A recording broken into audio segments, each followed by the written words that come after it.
Mountain man को आज हर कोई जानता है। कुछ समय पहले आई फिल्म माझी द माउंटेन मैन के द्वारा हर कोई उनके जीवन को बहुत करीब से जान पाया है। इस फिल्म में दशरथ मांझी का किरदार निभाने वाले एक्टर नवाजुद्दीन सिद्दीकी थे। बिहार के एक छोटे से गांव गहलोर के रहने वाले दशरथ मांझी ने एक इतना बड़ा आश्चर्यचकित कार्य किया है जिसकी कोई कल्पना भी नहीं कर सकता था। उन्होंने अपने गांव से लेकर शहर तक का रास्ता बनाने के लिए 360 फीट लंबे, 30 फीट चौड़े और 25 फीट ऊंचे पहाड़ को अकेले ही एक हथौड़ा और छेनी के सहारे तोड़कर रास्ता बना डाला था। दशरथ मांझी का जन्म 14 जनवरी 1929 को बिहार के गांव गहलोर में हुआ था। जब दशरथ मांझी का जन्म हुआ तब देश अंग्रेजों का गुलाम था। पूरे देश के साथ साथ इस गांव के भी बहुत बुरे हालात थे। 1947 में देश तो आजाद हो जाता है, लेकिन इसके बाद धनी लोगों की गिरफ्त में चला जाता है। हर तरफ अमीर जमींदार अपना हक जमाए रहते हैं, गरीब और बिना पढ़े लिखे लोगों को परेशान करते हैं। मांझी का परिवार भी बहुत गरीब था। एक वक्त की रोटी के लिए इनके पिता बहुत मेहनत किया करते थे। दशरथ मांझी का बाल विवाह भी हुआ था। देश को आजादी मिलने के बाद भी गहलोर गांव में ना तो बिजली थी, ना ही पानी था और ना ही पक्की सड़कें थी और ना ही कोई अस्पताल था। दशरथ के गांव को लोगों को पानी के लिए बहुत दूर जाना होता था। यहां तक कि अस्पताल के लिए भी पहाड़ चढ़कर शहर जाना पड़ता था, जिसमें बहुत ज्यादा समय लगता था और इसमें बहुत ज्यादा परेशानी भी होती थी। मांझी के पिता ने गांव के जमींदार से पैसे लिए थे जिसे वह लौटा नहीं पा रहे थे।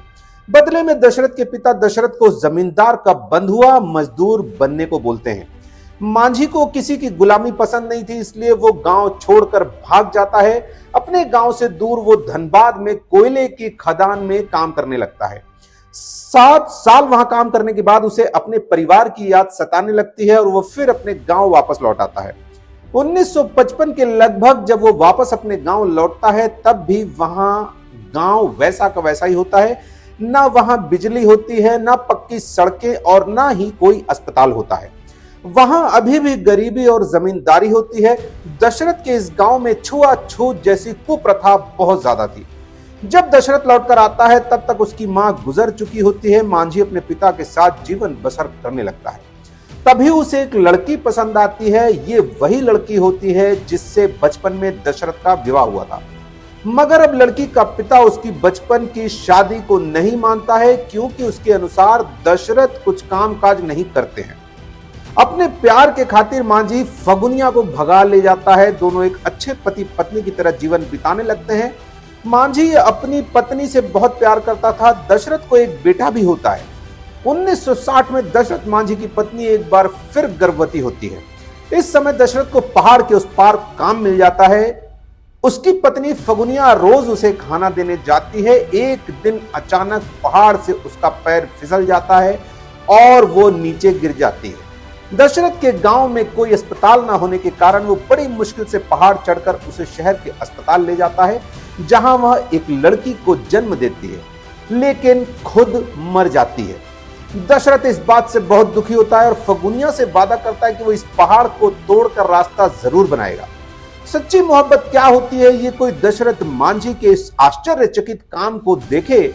1960 से शुरू हुआ दशरथ मांझी का यह प्रण एक हथौड़ी और छेनी के सहारे शुरू हुआ था। इरादे मजबूत हो तो इंसान कुछ भी कर सकता है। दशरथ मांझी रोज सुबह उठकर अपना हथौड़ा और छेनी लेकर पहाड़ तोड़ने निकल जाता था। वो ऐसे काम कर रहा था जैसे उसको इसके पैसे मिलेंगे। ये सब देख लोग उसे पागल सनकी कहते थे, लेकिन वो किसी की नहीं सुनता था और पहाड़ तोड़ने लगता था। इसी वजह से सब लोग उसे पहाड़ तोड़ू के नाम से भी पुकारने लगे थे।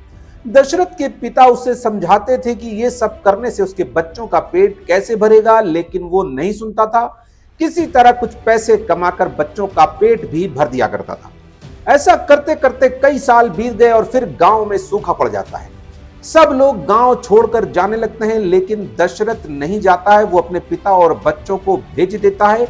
इस सूखे की वजह से दशरथ को गंदा पानी पीकर और पत्तियां खाकर गुजारना करना पड़ता है। समय के साथ सूखे के दिन भी बीत जाते हैं और सभी गांव के लोग गांव में धीरे धीरे वापस आने लगते हैं। और अब भी दशरथ को पहाड़ तोड़ता देख सभी लोग आश्चर्यचकित हो जाते हैं। 1975 में इंदिरा गांधी द्वारा लगाई गई इमरजेंसी में पूरा देश प्रभावित हुआ था। सब जगह हाहाकार मचा था। अपनी एक रैली में इंदिरा गांधी बिहार पहुंचती हैं, जहां दशरथ भी जाता है। भाषण के दौरान स्टेज टूट जाता है, जिसे दशरथ और कुछ लोग मिलकर संभाल लेते हैं, जिससे इंदिरा गांधी अपना भाषण पूरा कर पाती हैं और इसके बाद दशरथ मांझी उनके साथ एक फोटो भी खिंचवाता है। जब ये बात वहां के जमींदार को पता चलती है तो वो मांझी को अपनी मीठी मीठी बातों में फंसाता है कि वो उसकी मदद करेगा। सरकार से सड़क के लिए पैसे मांगने में भोला भाला अनपढ़ दशरथ उसकी बातों में आकर अंगूठा लगा देता है। लेकिन जब दशरथ मांझी को ये बात पता चलती है कि जमींदार ने उससे 25 लाख का चूना लगा दिया है, तो वो उसकी शिकायत प्रधानमंत्री से करने की ठान लेता है और निकल पड़ता है दिल्ली की ओर।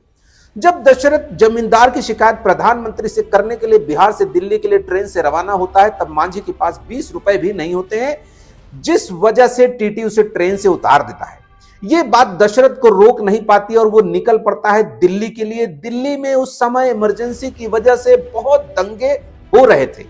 इंदिरा गांधी से मिलने जाते समय जब दिल्ली में दशरथ को पुलिस पकड़ लेती है, क्योंकि दिल्ली में बहुत फसाद हो रहा था, तो दशरथ जब पुलिस को इंदिरा गांधी के साथ अपनी फोटो दिखाता है, तब पुलिस उस फोटो को फाड़ देती है और उसे वहां से भगा देती है। प्रधानमंत्री से मिलने उसे नहीं दिया जाता है और वो बहुत ज्यादा निराश हो जाता है। प्रधानमंत्री से ना मिल पाने के बाद जब दशरथ वापस अपने गांव थक हार कर लौटता है, उसकी सारी उम्मीद टूट चुकी होती है। वो अब काफी बूढ़ा भी हो गया होता है, उसकी हिम्मत जवाब देने लगती है। लेकिन कुछ लोग दशरथ का साथ देने के लिए आगे आते हैं और पहाड़ तोड़ने में उसकी मदद करने लगते हैं। जब ये बात जमींदार को पता चलती है तो वो उन सबको मार डालने की धमकी देता है।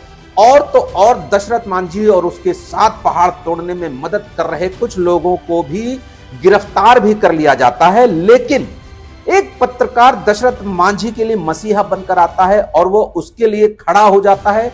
वो सभी गांव वालों के साथ मिलकर दशरथ के लिए पुलिस स्टेशन के सामने विरोध करता है। दशरथ को छोड़ दिया जाता है। सन 1960 में दशरथ मांझी ने पहाड़ तोड़ना शुरू किया था। 360 फीट लंबा, 30 फीट चौड़ा व 25 फीट ऊंचे पहाड़ को अकेले ही एक हथौड़ी और छेनी के सहारे तोड़कर रास्ता बना डालता है। 55 किलोमीटर लंबे रास्ते को 15 किलोमीटर के रास्ते में बदल देता है। दशरथ मांझी की बदौलत ही सरकार उस जगह पर ध्यान देती है और कार्य शुरू करा देती है। दशरथ मांझी को अपना लक्ष्य प्राप्त करने में 22 साल लगे, लेकिन उन्होंने हार नहीं मानी और नामुमकिन काम को मुमकिन करके दिखाया। मांझी की मेहनत रंग लाती है और पहाड़ टूटकर रास्ता बन जाता है। यह सफलता उन्हें 1982 में प्राप्त होती है। 17 अगस्त 2007 को दशरथ मांझी की गॉल ब्लैडर में कैंसर होने की वजह से दिल्ली में उनकी मृत्यु हो जाती है। मरने से पहले दशरथ मांझी अपनी जिंदगी पर फिल्म बनाने की अनुमति देकर जाते हैं। वो चाहते थे कि उसकी कहानी से दूसरे लोग भी प्रभावित हो सके। बिहार सरकार ने इनके मरने पर राज्य का शोक घोषित किया था। 2011 में उस सड़क को दशरथ मांझी पथ नाम दिया गया। ऐसे लोगों से हमें ये प्रेरणा मिलती है कि हालात कैसे भी हो, हमें जिंदगी में कभी हार नहीं माननी चाहिए। अगर हमारे इरादे मजबूत हैं, आज नहीं तो कल सफलता जरूर मिलेगी। दशरथ मांझी को इस असंभव कार्य को संभव बनाने के लिए हम सबका दिल से सलाम। जय हिंद, जय भारत।